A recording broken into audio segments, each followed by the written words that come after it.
Evening, everyone. Thank you so much for joining this session from Milpark Education. My name is Gareth Olivier. I'm the head of school for professional accounting at Milpark, and we are just so grateful to have you guys on board with us this evening. I think really the objective of this evening is a pretty informal just discussion with a number of people who've been involved in the postgraduate diploma in accounting, the PGDA, and the bridging program. So our two postgraduate programs that lead to our to the CASA qualification with SAICA. And really, the objective of this evening is to have a chat to some of the people on screen who I'll introduce shortly. And I suppose my hope for the session is that in joining, you guys leave us more information than you have right now. Some of the things we'll get to discussing, over effectively the next hour will just be how the program works, if you were to join, what you can expect, and just to have some, as I say, some informal discussions with various people who've had different experiences in the program. So I'm going to introduce everyone on your screen very briefly, but then when I ask them specific questions, I'll get a bit more into the details of kind of who they are and their backgrounds. I'm going to start with Regina.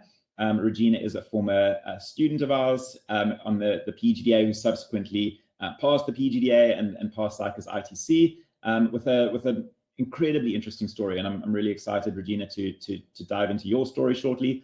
You'll also see Yane Pina, who is, Yane and I were discussing whether we should mention this, but Yane is a math lecturer, management, accounting, and finance on the PGDA, and also the bridging course, and we'll get into a bit more details on that and kind of if math in the program is doable and kind of how that works. And then we've also got Shamiz Naidu, who is our senior student operations officer on the PGDA, and Shamiz has a fascinating work that she does because she's almost in charge of everything non-academic.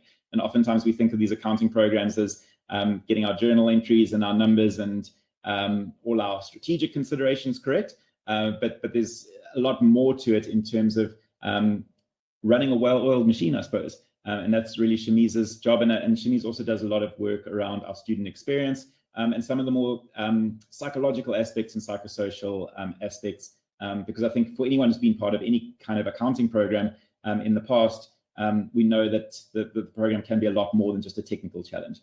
There's a lot of motivation, general struggles, perseverance, all those things that make up the ingredients for success in this sort of program. So as I said, I'm keen to kind of dive into this journey with you guys. Thank you again for joining. Just some housekeeping that I can mention. If you'd like to drop a comment in the side, you'll be able to do that. There's also a specific section on the far right where you can actually ask a question. So there's kind of just general comments and discussion on the right hand side, but there's also a separate box. I'm just trying to see if we mouse over to, it's called Q&A. So there's the chat that you see by default, and there's also Q&A if you actually want to ask a question, and then everyone can specifically comment on that. We've got Mahiba, who's also on the line that you won't see, but she'll be specifically attending to any text-based questions. So please feel free while we're chatting to ask any questions that are on your mind, and we can get back to you in the text. Also, what some of the other guys on the call will do is if there's anything particularly kind of interesting or something that needs expanding on, we can also discuss that. So please, don't hesitate to reach out. I think also Hanley, our producer, what she'll be doing is also publishing our email address. If you do have any queries, I think that's accounting@milpark.ac.za, but Hanley will put that in the comments shortly. And also to mention that the session will be recorded. So it will go up on our social media accounts immediately after the session, so you're able to share that with anyone that you would like to. So without too much further ado, the objective of the session is not for me to do most of the talking. I want to kind of get into the important people of the PGDA and then discuss through the program from that point of view. So Regina, I'm going to start with you. Oh, and one last thing I must remember, I think we've also got Ndee, who she's not currently on your screen. You might see her pop up somewhere during the session. Ndee is also a former student of the program, and she's actually now also working in the program as a lecturer. So an interesting viewpoint that she brings. So if you see another person popping up while we're talking, that will be Ndee, and we'll get to her as well. So Regina, if we can start with you, I want to almost start with you. You must have one of the most fascinating stories out of the people I've met who've been part of this program. And maybe you can start with just giving us a sense of when you studied towards the PGDA at Milpark, what were the other things in your life that you were juggling in addition to working towards this qualification? Thank you so much, Gareth. Hello, everyone. My name is Regina, like Gareth said.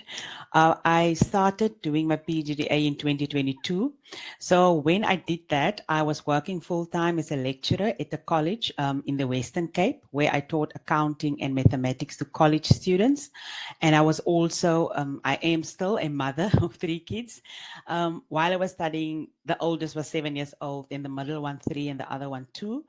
So I was juggling motherhood, being a wife, being a full-time employee, as well as doing the PGDA on a full workload, meaning instead of doing it over a period of 2 years, I was doing it in 1 year.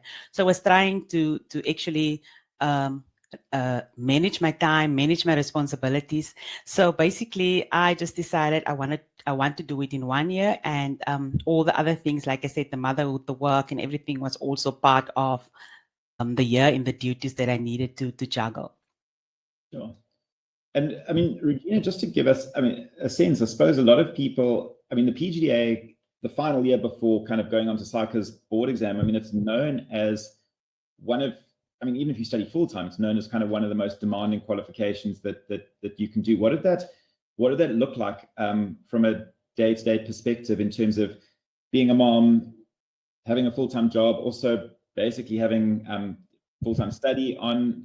How did that work in terms of the academic program and your life, I suppose? Okay, the way that the PGDA is structured at Milpark is in such a way that you just need to work out your plan, your timetable, and then you stick to your timetable. So what I basically did, because I was so busy during the day, I set up a timetable where I decided that I'm going to wake up at 2 a.m. in the morning, and then I would study from 2 till 5, sometimes 5:30, because that was basically the only time that the house was quiet, the kids are still asleep, and I have my time to think and to study and to work through activities. So it was commitment. It took commitment from my side to actually stick to that plan and to work throughout the year, so say for 80 to 90% of the time. So with the other responsibilities, when I get to work, I need to be in the moment at the work. When I'm a mother, I need to be in the moment. So it was like a crazy year, but I tried to actually not forsake my studies, but try to stick to the timetable in the morning and just set out that slot from Monday, sometimes to Monday, sticking to 2 a.m. to 5 a.m. or to 6 a.m. So the way that the PGDA is set out also enabled me to do that, because it's flexible. You can do it at any time that you want to, as long as you have a plan and you work according to that plan, because we are all different. So for me, for me, the morning timed work, as well as when you sit in front of your computer, you don't feel alone, because the way that the activities is set out, the engagement, it's very interactive. So I try to manage my time according to how I'm feeling. So in the morning, I'm a morning person. I'm awake. I'm active. I can work through stuff easily. So in the afternoon, I would maybe take 1 hour, 2 hours to do the stuff that doesn't take that mental, that is mentally challenging, but yes, everything is basically challenging, but what I'm trying to say is I try to look for the easiest stuff to do. In the morning, I would do those stuff that I know that it needs mental focus. I need to be very focused when I do that. So it was hard, it was challenging, but the way that the program is structured actually helped me to stay on track and to actually consistently do what I do, because it's a matter of you having connectivity and internet, and then you can access it from anywhere, anytime. And that also enabled me to do that morning 2 a.m., 5 a.m. thing, and also in the afternoon. So yeah, it was hectic, but in terms of how it's structured, it helped me to stick to my plan and to access it anytime. Sure. It's an amazing story, Regina. It really blows my mind to think, in terms of the discipline, I suppose, that's required to all those aspects. And I think a phenomenal achievement, kind of having passed the PGDA and passed SAICA's ITC. And I think you're a real role model for a lot of people. You mentioned almost the workloads aspect, and it's something worth elaborating on a little bit, because just, I suppose, to give a little bit of background for those on the call who aren't kind of 100% clear on what is offered. What we offer, what we call a full workload and a half workload. And the full workload essentially says, well, you need 40 hours of study or academic time per week, and the half workload will be, well, you need about 20 hours of work per week. And we deliberately don't say full-time and part-time. And I think, Regina, you're a good example of that, where you were working, plus you had a mother, plus you had a ton of stuff, but you still chose the full workload. And I think that was almost a discretionary choice that we gave you, not to prescribe in terms of saying, oh, Regina, you're working, therefore you must do it, for example, over 2 years. More what we speak about is almost us playing almost a counseling role in giving you the information about what each of the programs involves. And then for you, I suppose, to have a look at your life in terms of seeing what is and isn't manageable for you. So I suppose we encourage students to be extremely honest with themselves in terms of, if you do the full workload, you need to find a way of carving out 40 hours a week. You can't kid yourself, I suppose, in terms of thinking, well, I can get through it in like 5 hours a week. It's definitely 40 hours of work. But if you're prepared to kind of do work in the evenings, work kind of, I don't know, evenings, that kind of thing, and being flexible, then it does give you that option.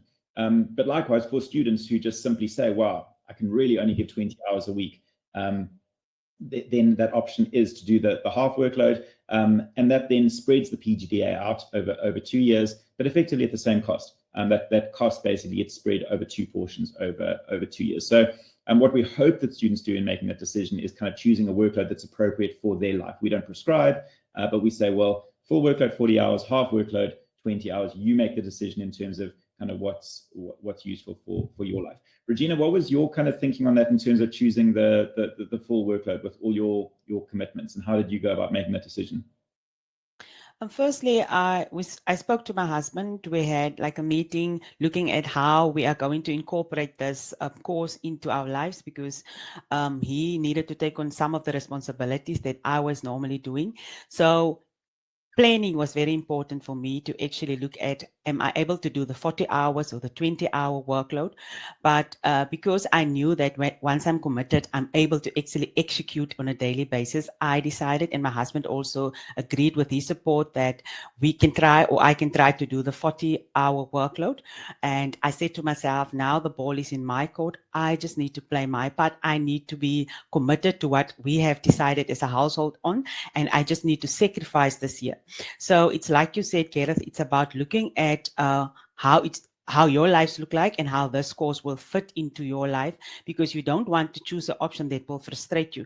And I knew that even though it was challenging and it was hard, as long as I am committed to the plan that I have on paper, it is doable. So for me, it suited my life, the 40-hour workload, and I decided, okay, let me go for it. Let me try and do that. And once I started, I committed to 80 to 90% of the time, trying to just, if I can put it like that, stay warm in terms of my content, going through it every day, or sticking to my timeline, to my table, because I knew that I'm not only doing it for myself, I'm also doing it for the household. Just like I am committed to my plan, my husband is also committed to helping me achieve what I want to achieve. So now I cannot mess up. So I was consistently trying to stick to that.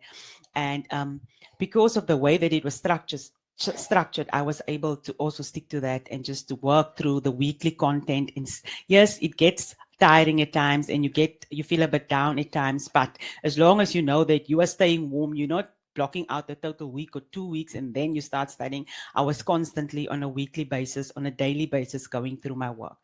So the way I decided on the 40 hours, I looked at my life in terms of how many hours do I have available to do my work. I'm a lecturer. I work 8 till 3. Sometimes it gets to 5 based on the extramural activities, etc. And then when I get home, I also have like activities that I need to attend to my children, etc. So I was working on 40 hours. I literally took the 40 hours and did a calculation on a weekly basis, how many hours. And I was trying to also maneuver it so that I can get to 40 hours, because it's so difficult. Then you get to 36.5, 39. I'm like, okay, let's just round it off to 40 hours. I'll try to work it out. So it's really about planning, and not just planning in your mind, planning on paper, speaking to the household, to the support system, because you can have a plan that will actually frustrate the support system. You need to be open about, this is what I'm planning to do. This is how much it's going to cost me in terms of time. Are you willing, or is the support system willing to help me, support me in what I'm deciding to do? And then you stick to that plan. So there's a lot of stakeholders in deciding which course you want to do. It's not a matter of, I'm going to do 40 hours. I know I can do it, because it can be a very long and tiring process if you do not include your support system when you make that decision. You want them to feel like they also part of that decision. They know what you're going to go through, and they're willing to support you. No, that's well said, Regina. And I think it's something that a lot of times we forget to do, because there's, and I see, I think Gisela was commenting in the comments as well, also about kind of that support and how important that is. And I think it goes to your spouse, it goes to, if you're working, it would go to your boss or your colleagues at work, chatting through the impact there. And hopefully these things are mutually beneficial, in terms of if you can sit down with your boss, or if there's or your partner or your spouse, and talk about almost, I don't know, the strategy of your life, and why this is important for everyone, and why this is important for your job, why this is important for your kids, why this is important for whoever those important stakeholders are, and to have those conversations to really carve out those important aspects. Because so often I think what we see leads to success in the program is almost those non-academic aspects that we almost take for granted, that we think, oh, if I just work as hard as I can looking at my books, then I'm going to get success. But if we can't carve out appropriate space in our lives and have support from the important people, then the essence of the education and the process we need to go through, which is inherently tough, can tend to get lost. And the way we set ourselves up for success is almost by leveraging our discipline, and leveraging our time, and leveraging those who support us around us. I've seen Dee's popping in and out. I think she might pop back in again, Shane. I think she's having some technical issues. But Regina, I'll ask you another question before I get on to Yene and Shamiz. You spoke almost about kind of once you're in the program, and almost your experience with what it is to be in an online program. And I think this is something that goes through the minds of a lot of prospective students when they're thinking about, oh, I'm quite keen about the Milpark program. I'm excited.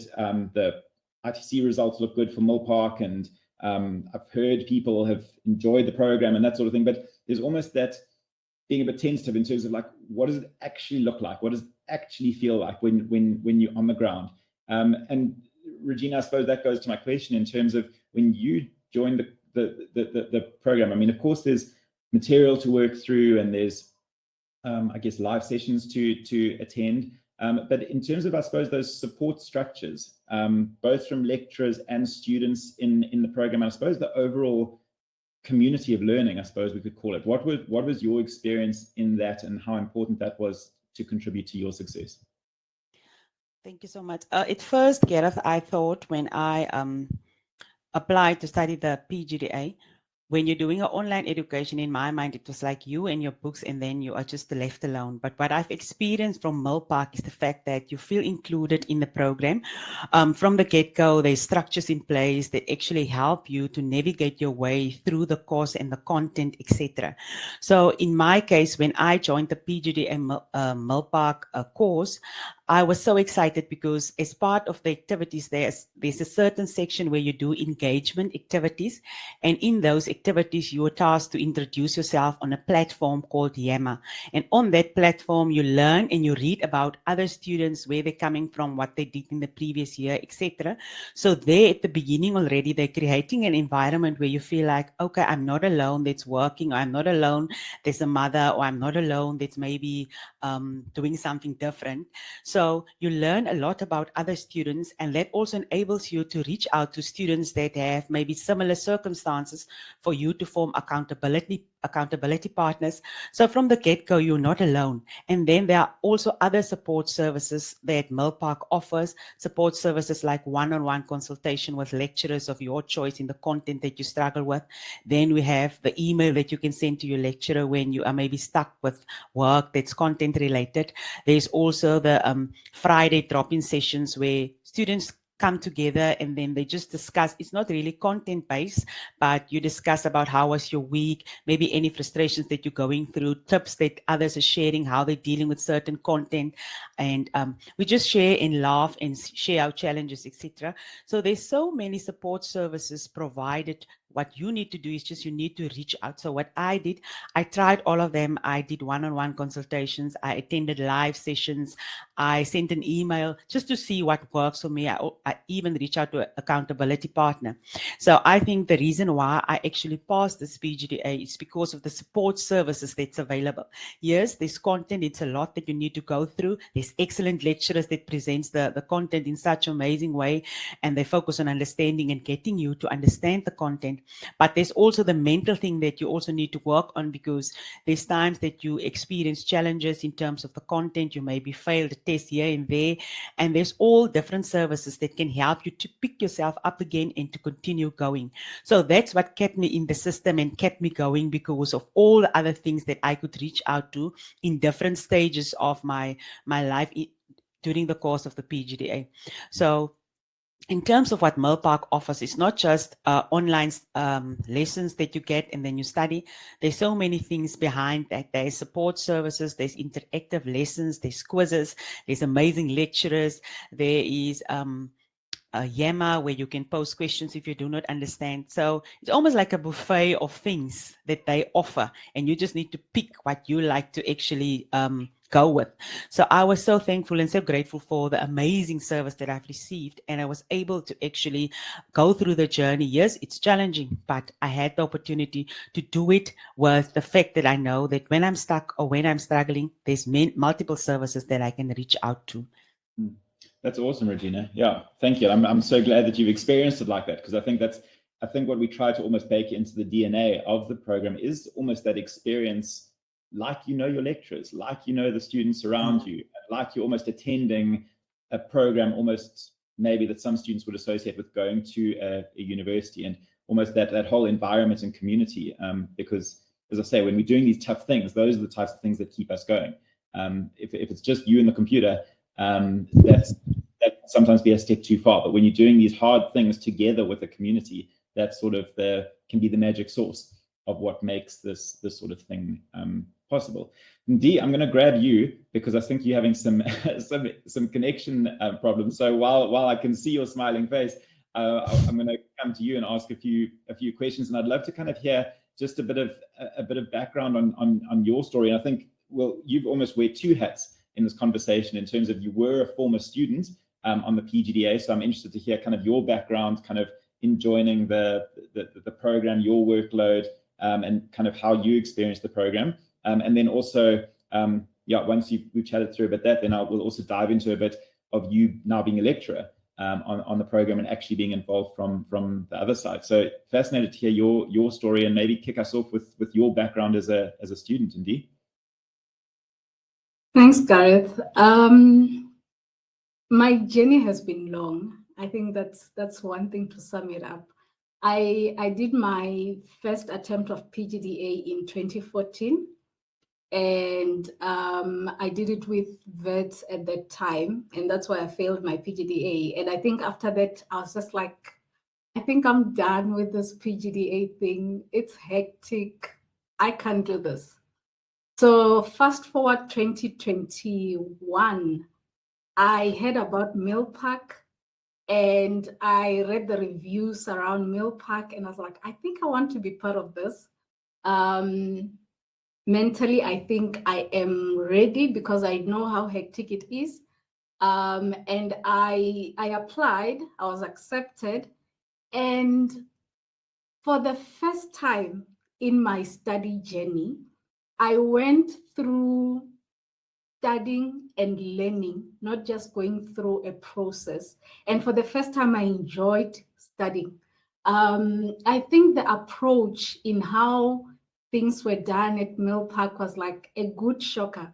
Like, okay, so studying can be fun, and not that it's not hectic. The workload is there, but the kind of support system that you have is a lot. I think Regina used the word buffet.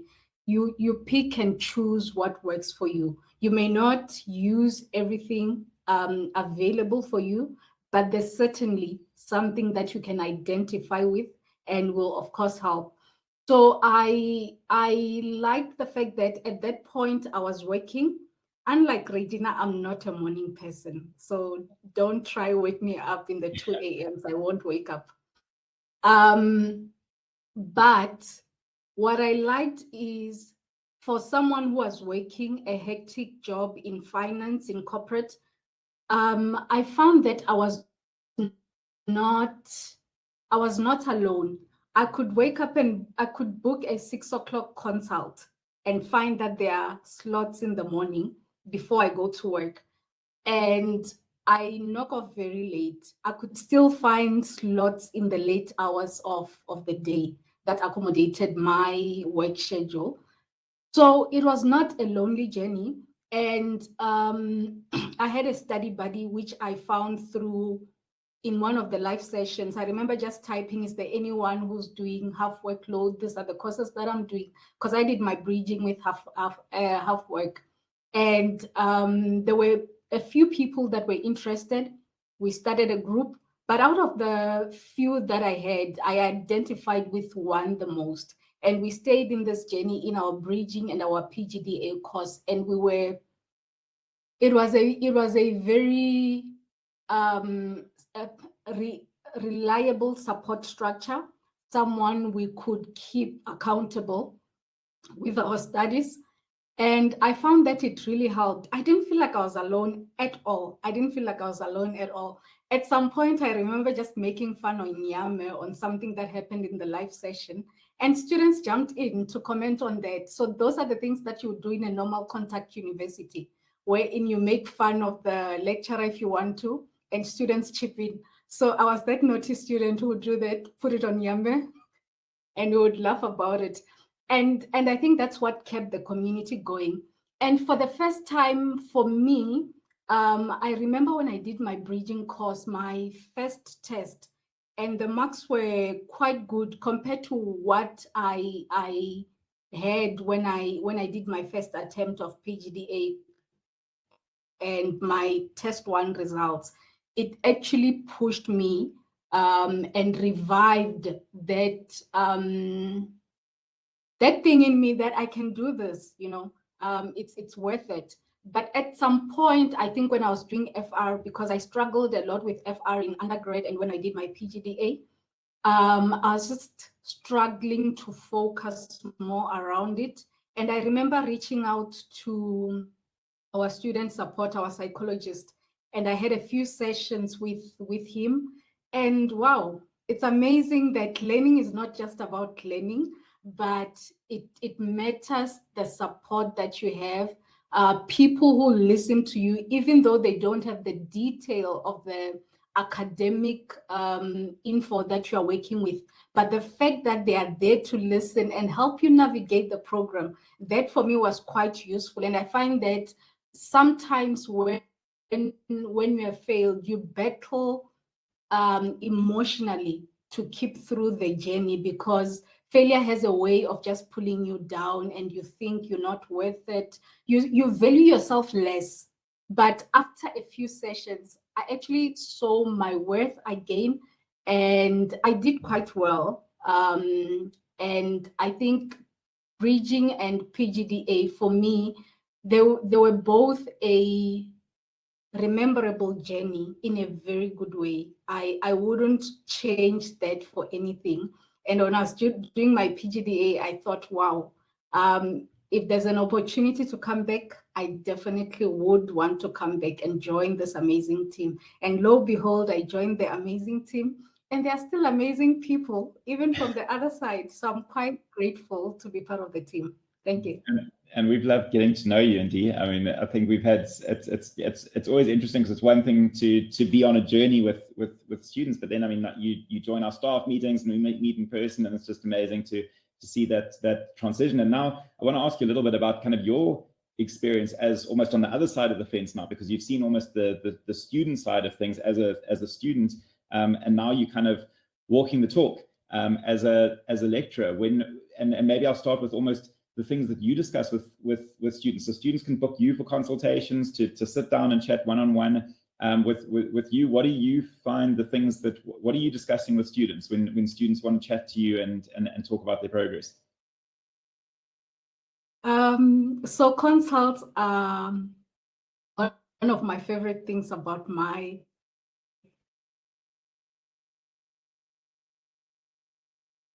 Oh no, I'm hoping we haven't lost Ndee.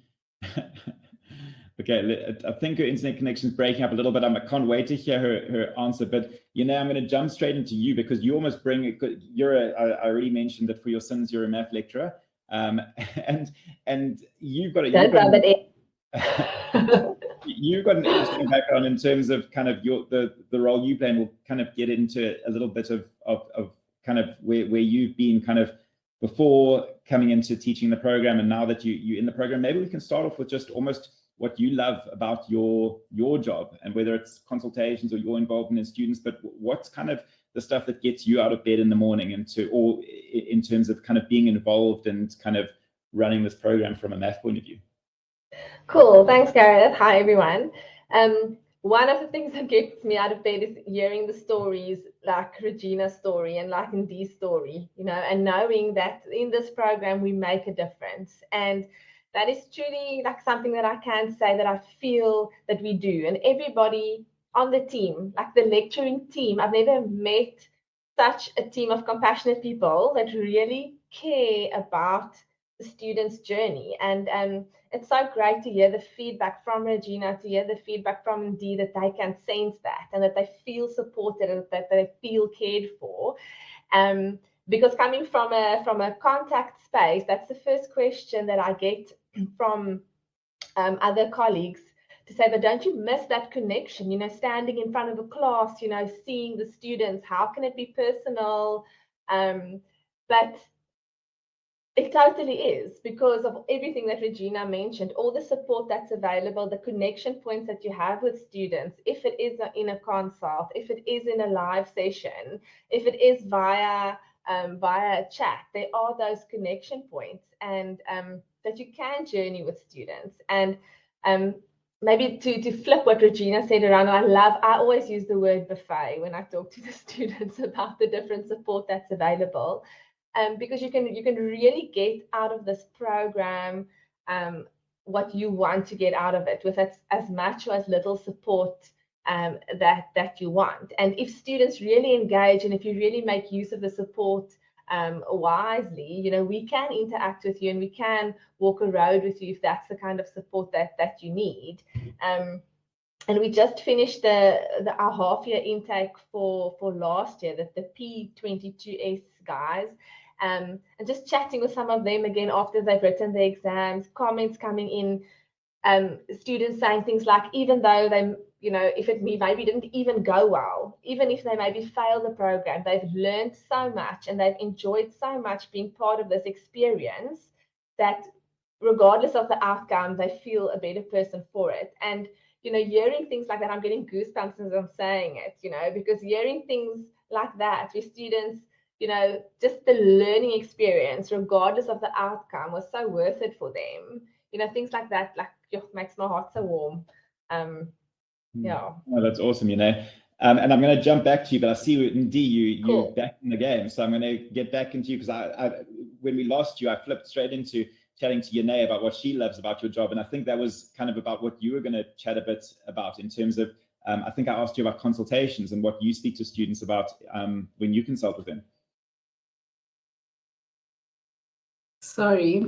So I was saying on my side, I'll make an example with 2 consults that I've just had recently, just to share the experience. I had a consult with another lady. She just came to Milpark this year, coming from a contact university. And the first thing she said, she's like, I've never consulted in my academic journey, because I've found lecturers intimidating. But it's so different here. You guys are so warm. You guys are so welcoming. It's not intimidating. And we had a chat, and the chat was not technical concepts. It was more of, how did you get through the journey? Because I'm struggling. Did you struggle like I'm struggling? What should I be doing right? And the one that I had this afternoon, the same thing. It was, I am working. I'm struggling to find a balance between work and getting things done. How do I prepare for the next test that's coming up? And we went through those challenges, hearing their side of the story, giving them advice on how to better use their time and manage their time to get the desired results. So I think for me,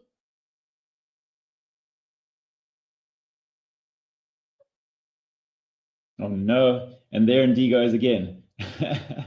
So, but I think we sort of got the essence of what she was saying, and just kind of, yeah, the narratives that are so important. And again, oftentimes we think of success almost just this pure academic endeavor, but I think kind of strengthening the point that there's so much more that we need to overlay on it in terms of thinking about kind of about success. And I'll jump back to you just in terms of the students out there who are thinking, oh, math, that sounds scary.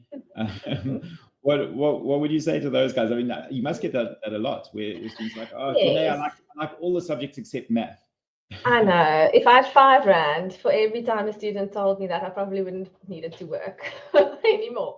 And I was telling is it doable? What's the secret to math?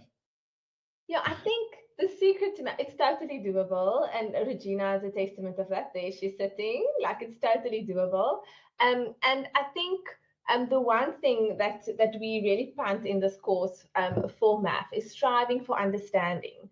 And we really walk a road with you to what we call embrace the struggle of learning and help you to strive for understanding and not for memorization. And we're very real about it. And we say at the start, it might be painful. You might feel like we're taking away some scaffolding. But we talk a lot about the math learning journey that we take you on. I'm not going to give all our lingo away. You must come back for more. But we really walk a road with you, where we even go as far and say, we're not really cared about accuracy. If you round to 2 or 10 or 12 decimals, we don't care. If you understand the principle and strive for understanding the principle, that's what we're passionate about. And there's a lot of little things that we do in the way that we set our assessments, in the way that we give feedback, in the support sessions that we make available, really to partner with you and to say that, this thing might seem daunting. You might have hurt or bad experiences from the past, and math might be this thing that's like hanging over you. But we really like walk a road with you to say, okay, let's start from a clean slate, and just trust us on this journey, and try to see what we're doing on this journey, and you'll reap the reward. So as you can see, I'm very passionate about it. So I think that Regina's already touched on that almost, and Ndie with almost that love of learning. And I think that's such an important aspect of these programs. I want to speak about kind of like what we want to bake into the DNA of the program. And I think so often we see almost these academic endeavors as these hard things that we have to do, that we have to struggle and dislike, and it's like wading through custard, where it's like just this torturous, painful process. And it's like, no, and like education done well should be interesting and exciting, and it should relate to real life. It should, if you're doing well in the program and kind of understanding the academic side of things, it should also make you better at your job, at making decisions in your life, at just general ways of being in the world. And I think that would be almost evidence of the program's sort of just giving you something to grip onto and being real. And I think that's a big way that we design the program, in terms of having roots in reality, and not just a process of learn the thing in the textbook and then you will write it in the exam and then somehow pass. A lot of it, and I love what you say, which is kind of why I'm basically just saying the same thing in different words. I mean, it's just understanding that why, because the amazing thing about knowing the why, I think I saw Bill Gates say it in one of his interviews, or Elon Musk, or one of those top business people, just how if you understand the why, it's almost impossible to forget it, because it's just part of it. And I think we try and bring into that program, and that's why we have those discussions. And I guess the people element is so important to it, because when you have a relationship, when you genuinely feel like you get to know the lecturers and the people around you, it makes it real. And then the concepts you assimilate are things that, well, they just make sense. And if things just make sense, you don't need to remember them. You don't need to learn 20 formulas off by heart. It's like, well, it's parcel of my reasoning and way of being in the world. And that should be light. That should be easy. That should be enjoyable. And hopefully that's the kind of thing that comes through. Indeed, I've got you back, and tell me a little bit about your journey with kind of this. We almost spoke a little bit about almost this theme of embracing failure and embracing struggle, which Yune spoke about a bit as well. Like, how did that go for you in the program?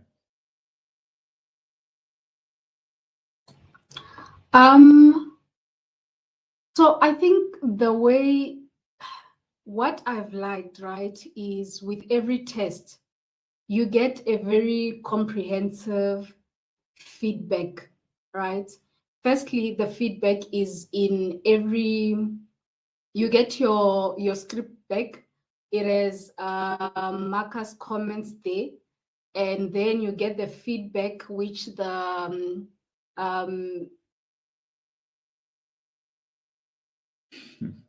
Oh no! I think Regina, maybe you can speak a bit to that. You also have videos recorded to take you through the general mistakes that students did on the test.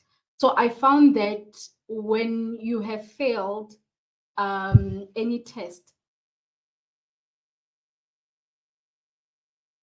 Oh, there we go. I think Ndee was just talking us through almost the journey of the feedback from assessment. So I suppose, and Regina, maybe you can build on this. I suppose how almost if a mark comes out that say, I don't know, 40%, and you're obviously aiming for a pass mark of 50%, I guess you almost see the feedback as a learning opportunity more than a failure. And there's the opportunity to build on that. How would you build onto that, Regina?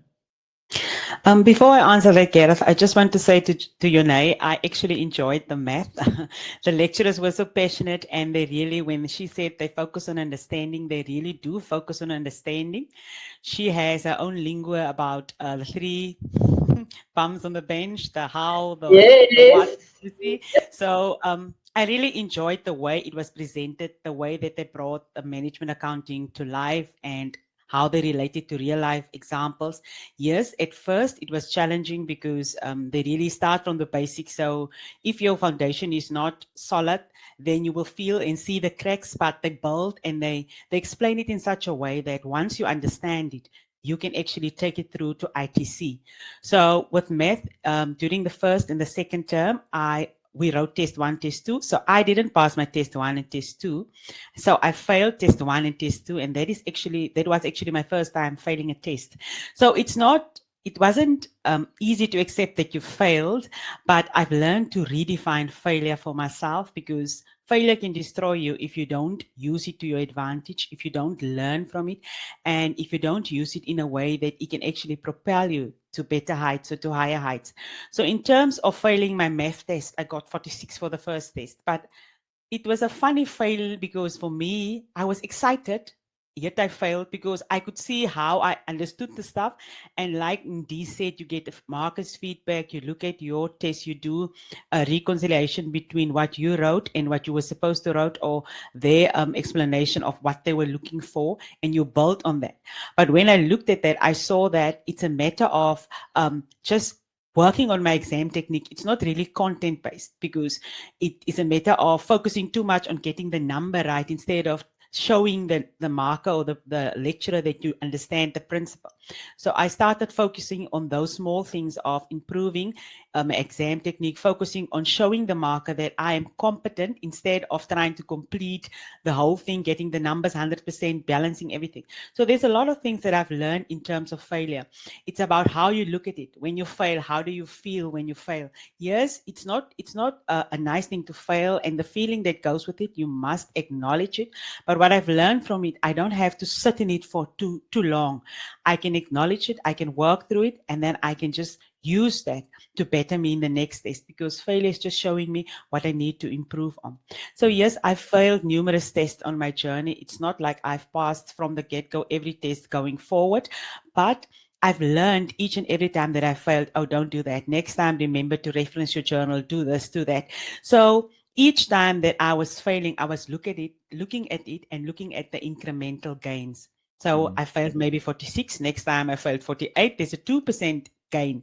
But sometimes we are so focused on the failing that we forget that it's a 2% improvement. Yes, 2% is nothing, but when you do PGDA, it's like you will understand that there's an improvement.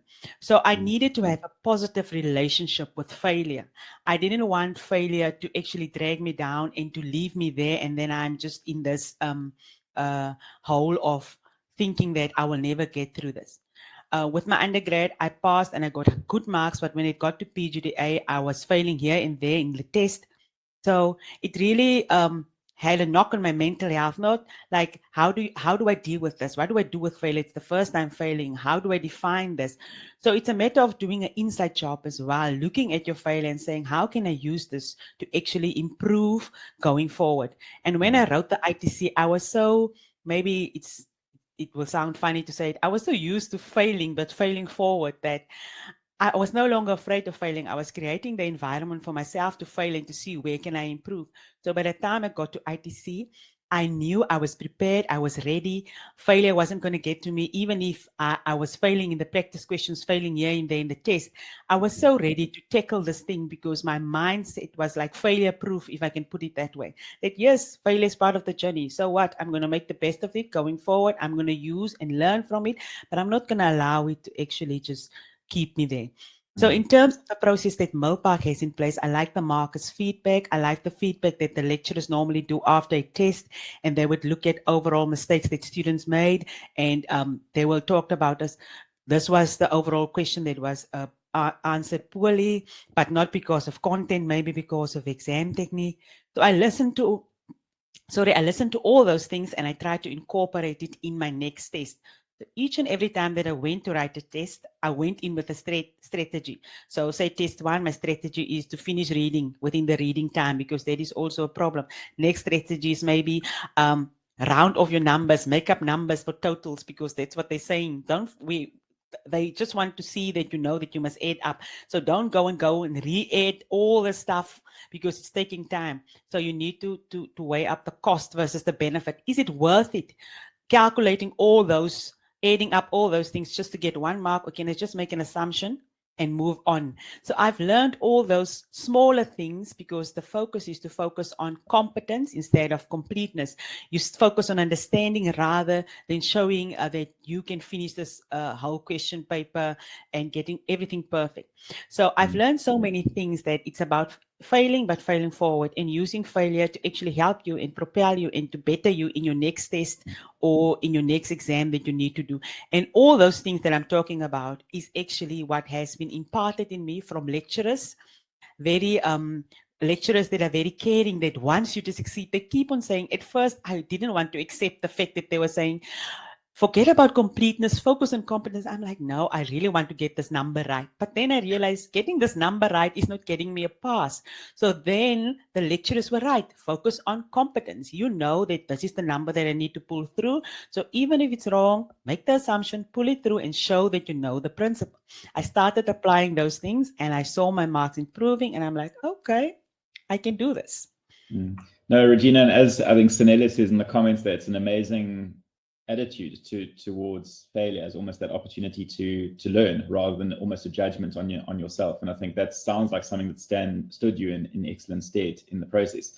Shamiz, I'm going to come to you. I haven't forgotten you. You've been sitting very patiently and listening there. But what I wanted to ask you about there is in terms of your role. I mean, Regina speaks about this emotional journey, this non-academic aspect to the program. Maybe you could tell everyone just a little bit about the role that you play in the program, and I think how that leverages the success of the students in the team. Thanks, Gareth. I'm not used to this because we normally behind the scenes, so I was quite fine with you not asking anything until now. But hi, everybody. I'm Shamiz. So I'm head of the operations team, and in my team we have program managers as well as academic assistants. And basically what we do is our overall role is to ensure that our students get the support and the resources that you guys need to succeed in your learning journey with us. So since we're sticking with buffet, and Gareth mentioned custard earlier, and we're all about the food this evening, so we have a range of different support mechanisms. And if you compare that to how you see a buffet, like you will go to it and you won't know what's what and where to start or what to do. And that's where we come in. So the fact that we have these learning platforms means that there are many different questions or types of assistance that you'll need along your learning journey. And this is where we come in. We are there to help to say what support mechanism is the best for you, what suits you the best. And then also to get you a part of the community that Regina and Dee was talking about. So we're very passionate about our students engaging with us, engaging with the community, with each other, and we're there to facilitate that. So I know Regina spoke about Yammer earlier, and even though this is an online institution and our programs are online, we have these platforms. So we'll see Yammer as the corridors of a university, and that's what our Yammer is. You know, you post something and you say, hi guys, like Dee was saying, you make a funny comment or you answer somebody else about something, and we are also there to support along your journey. So we want to run a program that is really human and personal, and that's our biggest kind of where we want to be, and we want you to use the support that genuinely benefits each student. So our role then is to make sure that you guys feel connected and supported. So I will, for example, be posting a lot of announcements, and that's where a lot of the crucial information comes in about leading up to your assessments, after your assessments. If you've missed a test, what do you do? If you can't write a test due to a medical reason, where do you go to? What do you do? You know, whether you want to choose to write online or at a venue. So all those kind of operational things that gets the program running, that's not the academic side of it. So that's where we come in. And we just want you to make sure that you genuinely cared for. And when we say genuinely cared for, it's not only in your modules that you do, but also with the other support that you need. And we work hand in hand with you as well as with the lecturers. So it's not like we're working in isolation. We're all there together for you, and we're speaking the same language. Although MEF will have their own lingo, I often refer to my team as the superheroes or the ninjas behind the scenes. But at the end of the day, we're all on the same page. And I know Dee spoke about that flexibility. We want to give you that to make sure that you engage in a way that works best for you. And mostly that you have clear direction, useful kind of advice, and we're there to guide you throughout your journey. So I think that's where my team and I come in. We have all these learning platforms that we want you to engage in, but often you don't know where to start and how to access different things. And that's where we come in. We want to make sure that those kind of aspects of your learning journey are taken care of, so you can focus on passing your modules, you can focus on the academic side of things, and that all the administrative, operational side of things of the program are being run, and we are there to help at any point that you need. I'm glad you touched that, Shamiz, because I think that's some of the most important aspects that you are excellent at doing together with your team, is almost making almost those operational processes seamless, so that students can focus their energy on kind of the real academic aspect. So if they need an administrative question answered, that your team is on it and it's seamless and they know what to do, and they can find the resources, and that almost cuts away that administrative overhead that would otherwise be associated with, where do I go to click on this? And exactly, it just makes the process kind of seamless from that point of view. And I think that's so we're constantly reminding you when assessments are coming up. We're reminding you of where to go for what, or we're there. We have like a 24-hour turnaround on how to answer our tickets that you guys send us. And it's just, it makes us so happy that you can focus on the academic side of things, and you don't have to worry about your results when they're coming out, what you need to do, that kind of thing. We will communicate with you and say, and take you along with us along the journey. So we'll say, watch out for results next week, to get you emotionally prepared and mentally prepared. You know, results are coming out. So this is what you do when you receive your results. This is where you go to find your mark plan. This is where you go to find the feedback videos. If you've missed a test, this is what you do, you know, because sometimes even on a test day, students are so anxious, and there's so much going on in your mind that we want to be there just to say to you, if you prepare well, you attend our live sessions, our orientation sessions, we are here for you leading up into the assessment. The last thing we want for you on the day is to stress about how do you log on, where do you go to write, which link do you know, all those kind of things. So we want to make sure that that side of your learning journey is taken care of, so that you can focus on getting through your CTA and getting through onto the next step and going on to becoming a CA. No, it's such a valuable role that you guys play. So thank you for that, Shamiz. I know you and your team create a lot of almost security, I think, for the students, just that you're there and you run such a tight ship and well-oiled machine.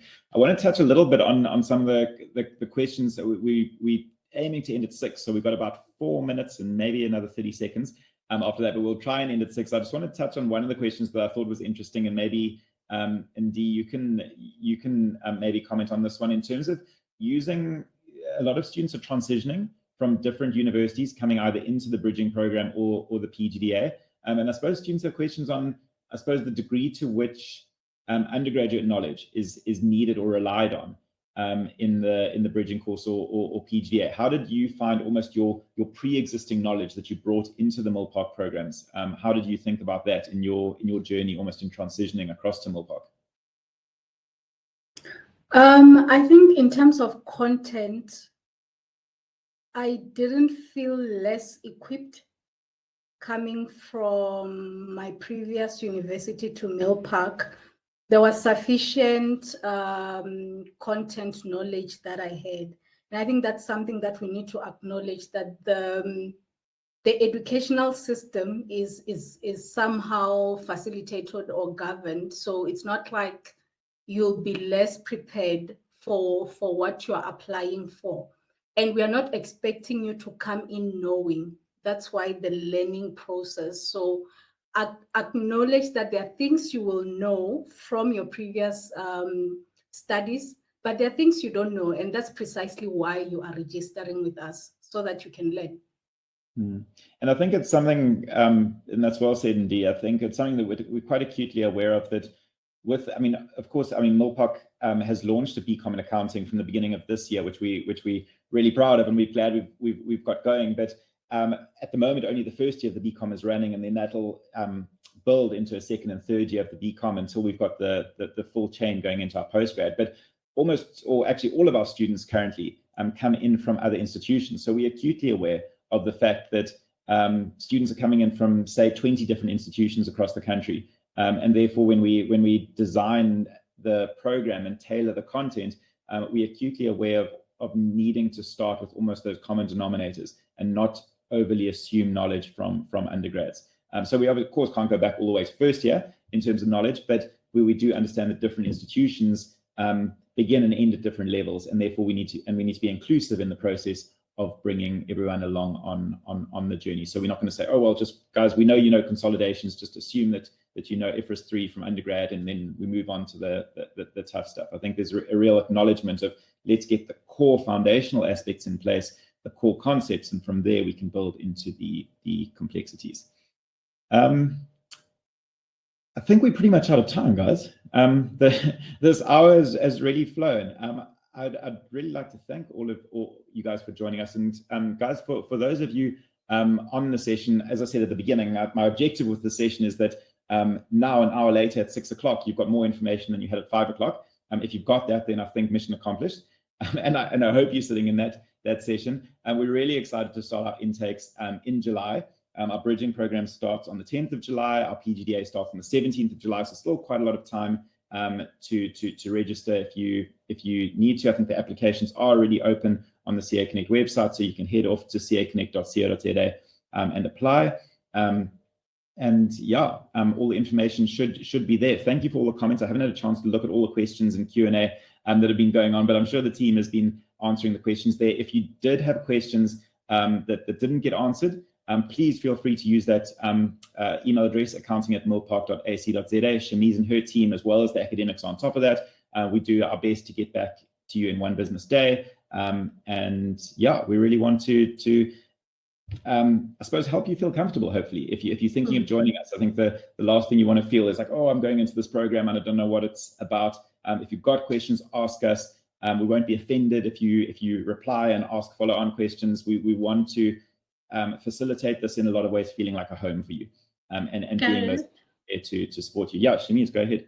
Sorry, I just want to say applications are open, and my advice would be to start your application as early as possible if you'd like to join us, so that you have time to prepare for getting onto our platforms when the program does start. And if we leave the admissions or applications till the last minute, it takes a while to get onto the program, and we don't want you missing out on the important orientation sessions, as well as logging into all our platforms and getting familiarized with that before the actual hard work starts. So if you are interested in applying with us, please make sure that you do so as early as you can, so that you are ready to get going as soon as the program starts.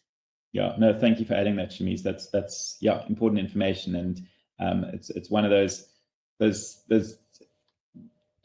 journeys that you want to join from the start, and as you say, not fall behind.